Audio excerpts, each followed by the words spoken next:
इष्ट देव मम सतगुरु कृपा दया निकेत। चरणन में बंदन करूं श्रद्धा भाव समेत। गुरु चरणन में बंदना प्रथम करूं शरनाय। बिगड़ी जन्म अनेक की गुरु बिन कौन बनाए। नित्य ही दंडवत बंदना और नित्य करु प्रणाम। चरण कमल गुरुदेव के दुख भंजन सुख धाम। श्री गुरु चरण सरोज में बंदन बारंबार। सेवन ध्यान सुमिरण किए तो जीव होए भव पार। तो जीव होए भव पार।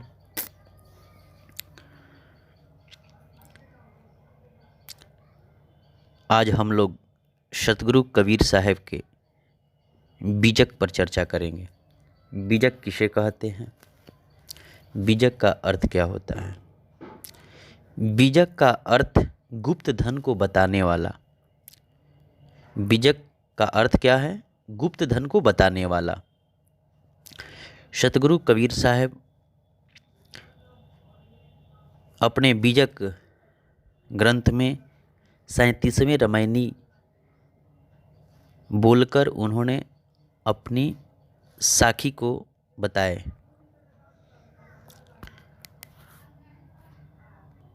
क्या बताए? बीजक बतावे बित्त को जो बित्त गुप्ता होए। शब्द बतावे जीव को बूझे बिरला कोय।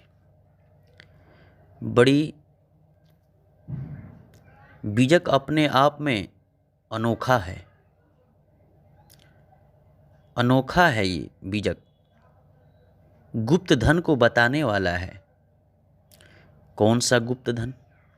जैसे पहले जो व्यापारियाँ हुआ करते थे, व्यापारी लोग, पहले बैंक नहीं हुआ करता था, तो क्या करते थे व्यापारी लोग? अपना जो लेन देन और लेन देन के साथ जो अपना कार्य करते थे उसका नाम और उसका मूल्य ताम्र पत्ते पर अंकित किया करते थे, कोड भाषा में। क्योंकि कोड भाषा में इसलिए अंकित किया करते थे कि उसके कहीं ताम्र पत्ता खो जाए तो कोई लेकर अध्ययन करे या उसको जानना चाहे तो नहीं जान पाएगा, उसके परिवार के लोग ही जान पाएंगे। इसलिए कोडिंग भाषा में वो लोग इंकित करते थे, संकेत भाषा में लिखा करते थे। तो बैंक नहीं हुआ करता था तो ताम्र पत्ते पर लिखकर वे लोग अपना छोड़ते थे। और न रहने पर उनके जो आने वाली अगली पीढ़ी होती थी उसी को लेकर अपना पढ़कर अपने धन को निकालते थे लोग। तो जिस पे लिखा करते थे ताम्र पत्ते पर अपना, उसी को बीजक कहा जाता था। और ये गुप्त धन, बीजक का भी अर्थ है गुप्त धन को बताने वाला। तो यहाँ पे तो व्यापारियों के गुप्त धन को बताता था वो बीजक पे जो लिखा करता था, अर्थात जो ताम्र पत्ते पे जो लिखा करते थे, कोडिंग भाषा में, सांकेतिक भाषा में जो लिखा करते थे उसको बीजक कहते थे। तो उसी प्रकार से इस सतगुरु कबीर साहब अपने बीजक में कोडिंग भाषा में पूरे पूरे वेदों की बात, शास्त्रों की बात, काव्यों की बात, धर्मशास्त्र की बात भी बताते थे। और बताने के साथ साथ अपने बीजक में भी सांकेतिक भाषा में जो है उन्होंने साहब ने बता दिए। तो कहने का मतलब ये है कि एक बानी और साहब की 27वीं साखी में साहब कह रहे हैं कि 5 तत्व की पूतरा गुप्त वस्तु स्थान, बिरले मरम कोई पहिए गुरु के शब्द प्रमाण। 5 तत्व की पूतरा गुप्त वस्तु स्थान, इसमें गुप्त है आपकी जो शरीर है, ये 5 तत्व 3 गुण की जो शरीर है, पुतला है, इसके अंदर जो है गुप्त है स्थान, किसका? वो चेतन सत्ता का। बिरले मरम कोई पई है, कोई बिरला व्यक्ति ही पाएगा उसको, और उस ज्ञान को कोई बिरला व्यक्ति पाएगा। तो कहने का तात्पर्य ये है कि हमको उस गुप्त वस्तु जानने से क्या मिलेगा, जो हमारे अंदर जो चेतना है, जो सत्ता बैठा हुआ है, उसको जानने से क्या मिलेगा? उसको जानने से ये जो हमारे अंदर जो दुख लगा हुआ है, जन्म मरण का, तन का दुख, मन का दुख, आज हम उसी के चलते पूरे संसार में सब कुछ है, लेकिन अगर शरीर में रोग है, पीड़ा है, तो कुछ भी, सब कुछ पाकर भी कुछ नहीं है मेरे पास। तो कहने का मतलब ये है कि हमको उस जो सत्य को जान लेता है, जो उस आत्म तत्व को जान लेता है, जो परमात्मा तत्व को जान लेता है, वो सच में जो है इस संसार में सब कुछ पा लेता है और अपने जीवन को धन्य बना लेता है। आज पूरा संसार उसी के लिए व्याकुल है, सत्य को पाने के लिए। तो उसमें सदगुरु कबीर साहब की जो बीजक ग्रंथ है, बिल्कुल सहज भाषा में सांकेतिक है उस तत्व के बारे में। और सदगुरु कबीर साहब की एक और वाणी बड़ी प्रचलित है, बड़ी प्रख्याति है, कागज़ मस्त छुओ नहीं, कलम गही नहीं हाथ।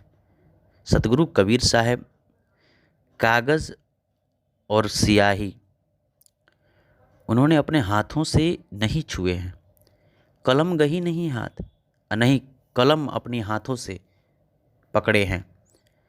चारों युग की बात कबीर मुख ही जनाई बात।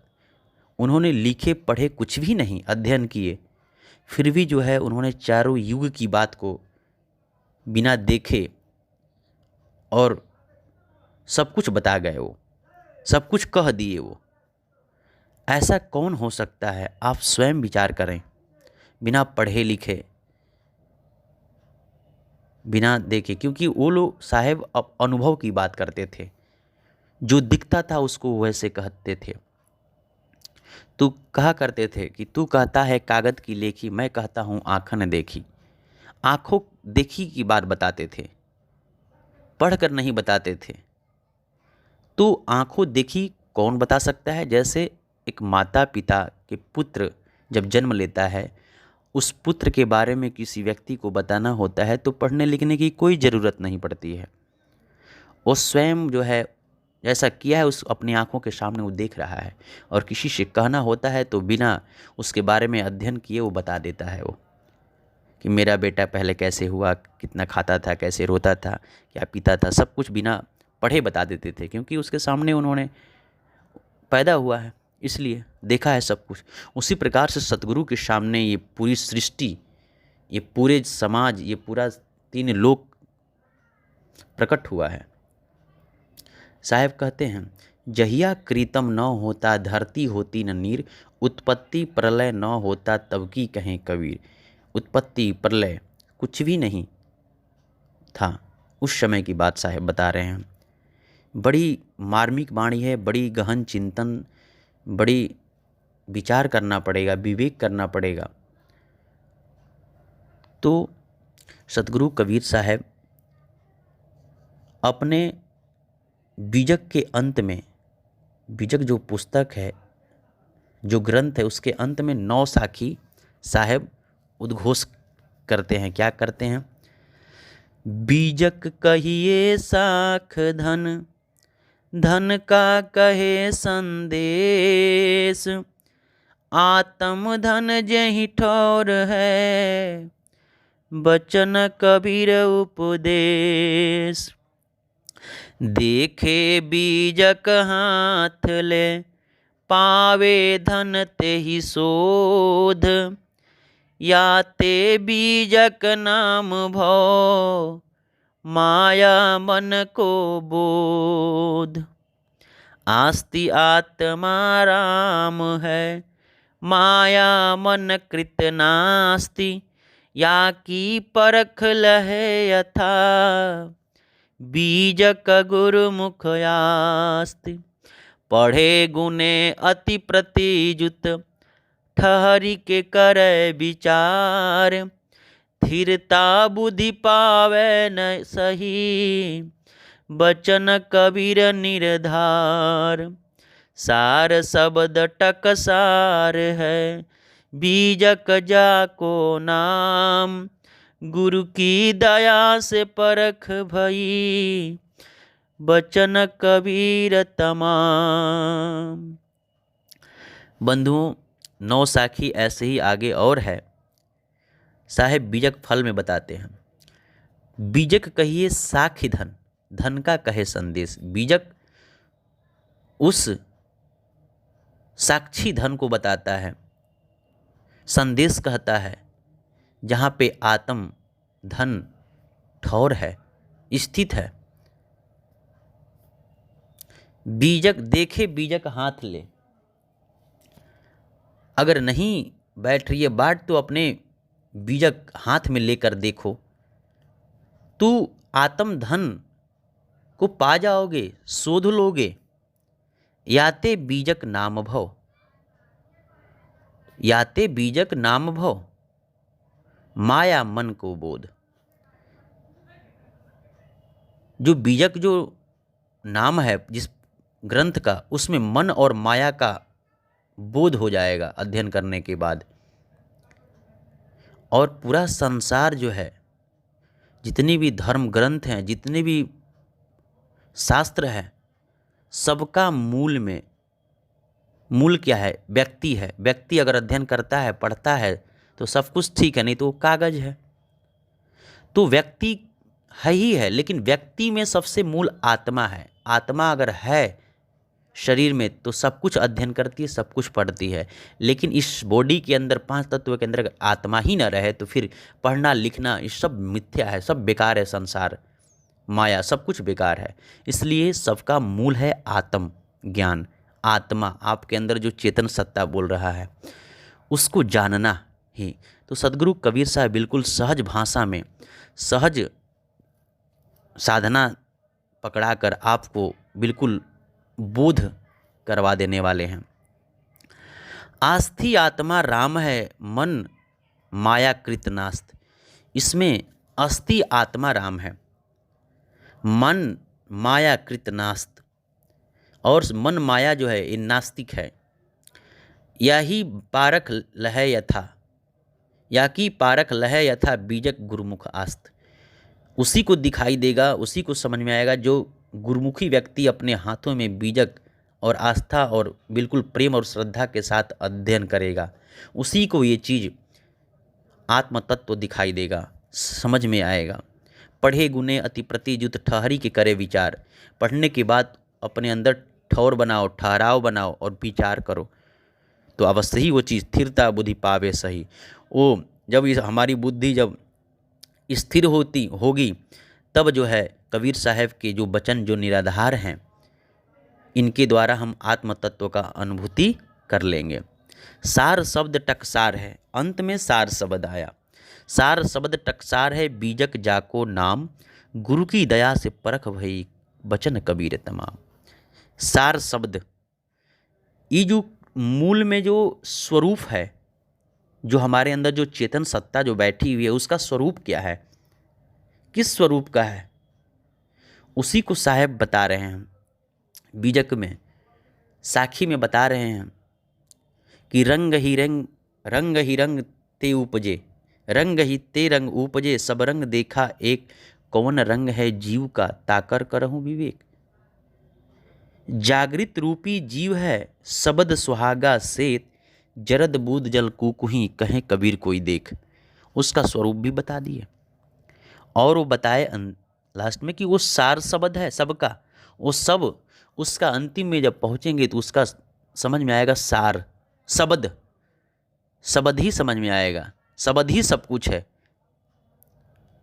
तो उसको सार शब्द कहा गया। हर शब्दों में भी वो एक ऐसा परम शब्द है जो उसी शब्द से पूरा संसार बना हुआ है। तो साखी में सतगुरु साहब शब्द में बता रहे हैं कि वो शब्द क्या है। शब्द बिना सुरती आंधरी, कहो कहाँ को जाए।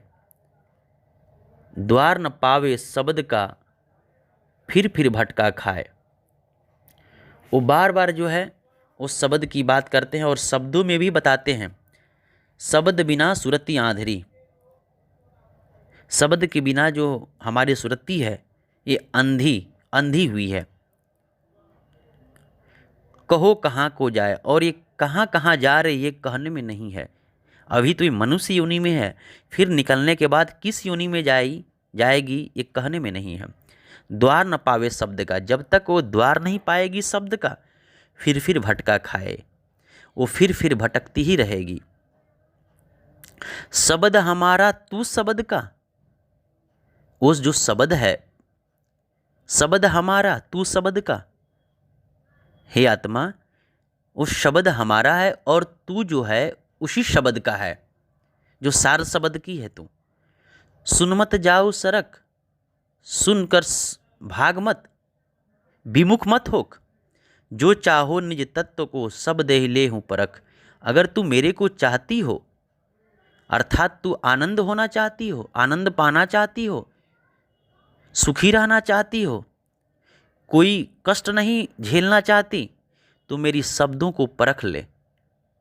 इस संसार के काल के देश से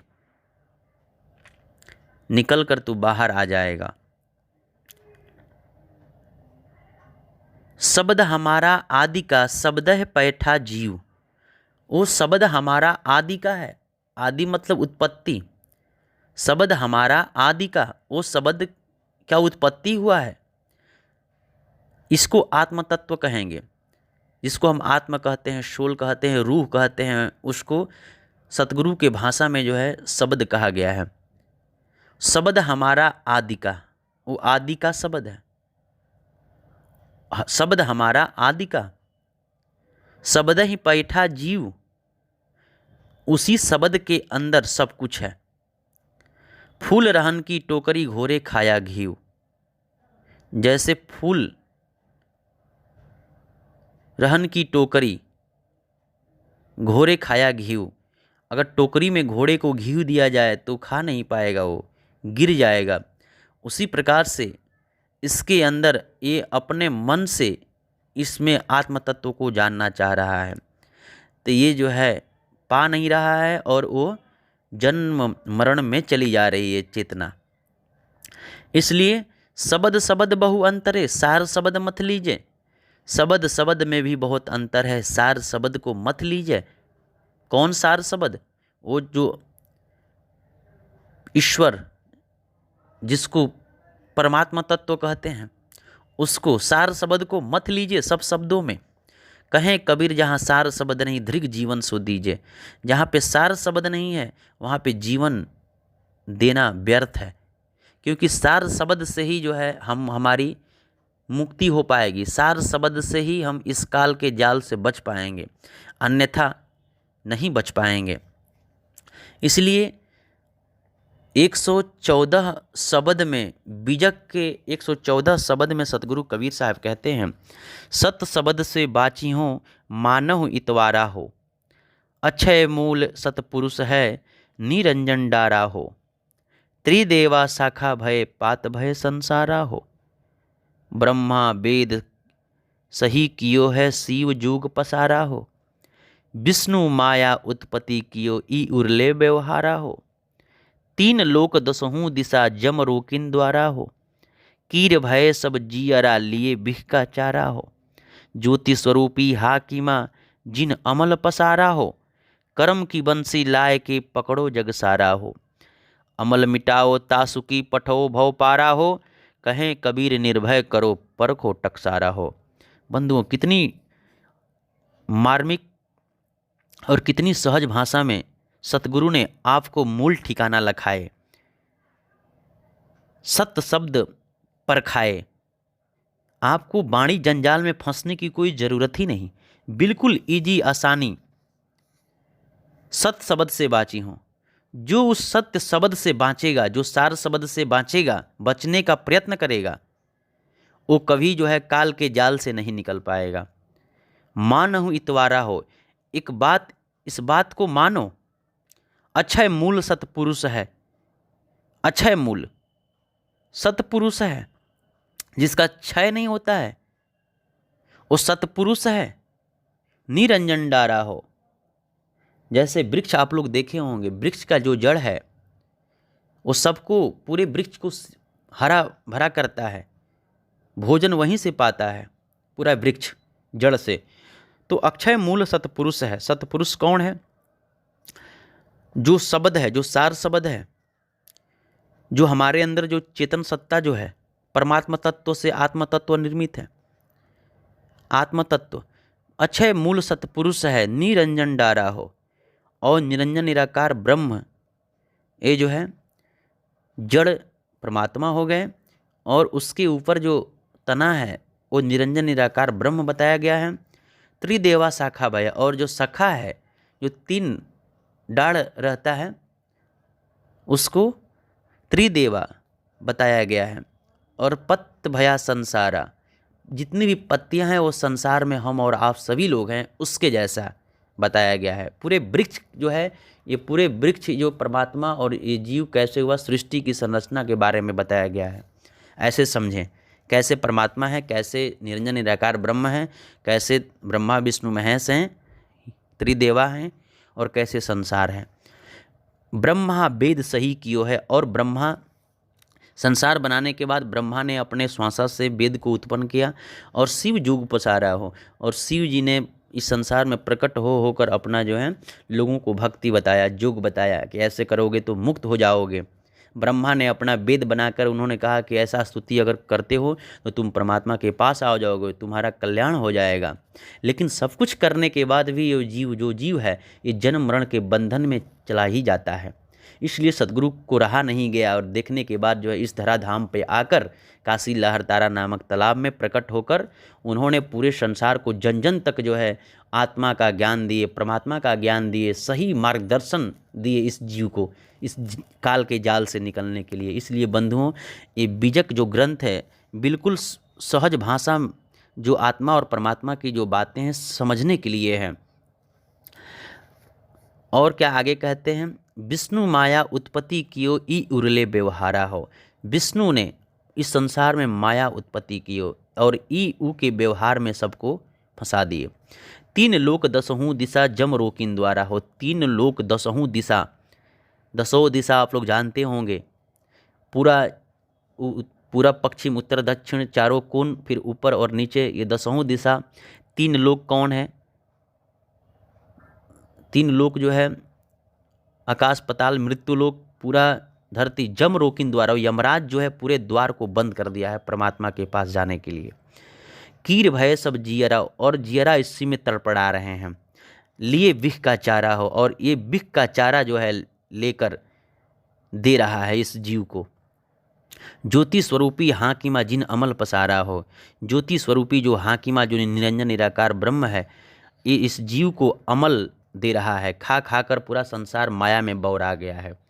कर्म की बंसी लाए के, और पूरा संसार जितनी भी ज्योति स्वरूपी हाकिमा ब्रह्मा विष्णु महेश इस जीव को कर्म के तरफ मोड़ रहे हैं। कर्म की बंसी, जैसे मछली को मारने वाला जो मछुआरा अर्थात जो बंसी लगाता है अपने, और कांटे में आटा लगा के डालता है, उसी प्रकार से कर्म की बंसी इस संसार में बंसी रूपी कर्म जो है लगा के इस जीव को जो है जन्म मरण के बंधन में डाल देता है, पकड़ लेता है कर्मों के आटा से। पकड़ो जग सारा हो, अमल मिटाओ तासुकी पठो भव पारा हो। अमल अगर मिटाना चाहते हो, इस दुख को मिटाना चाहते हो तुम, है ना, तो इस बात को समझो जो मैंने बताया। अमल मिटाओ तासुकी, और इस बात को समझने से आपकी जो दुख है, दरिद्रता है, सब कुछ मिट जाएगा, और मिटने के बाद तुमको उस लोक में पठा दिया जाएगा जहाँ पे संपूर्ण आनंद ही आनंद है। ये जीव का स्वरूप आनंद स्वरूप है, अपने स्वरूप में वो स्थित हो जाएगा और ईश्वर के पास जाकर विहार करेगा वहाँ पे।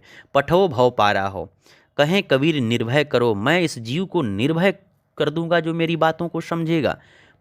परखो टकसारा हो, इस बात को परखो, जो अभी मैंने टकसार बताया आपको ईश्वर के पास जाने के लिए अर्थात संपूर्ण आनंद पाने के लिए, इस बात को समझो और परखो और गहो और उस मार्ग पे चलने का प्रयत्न करो।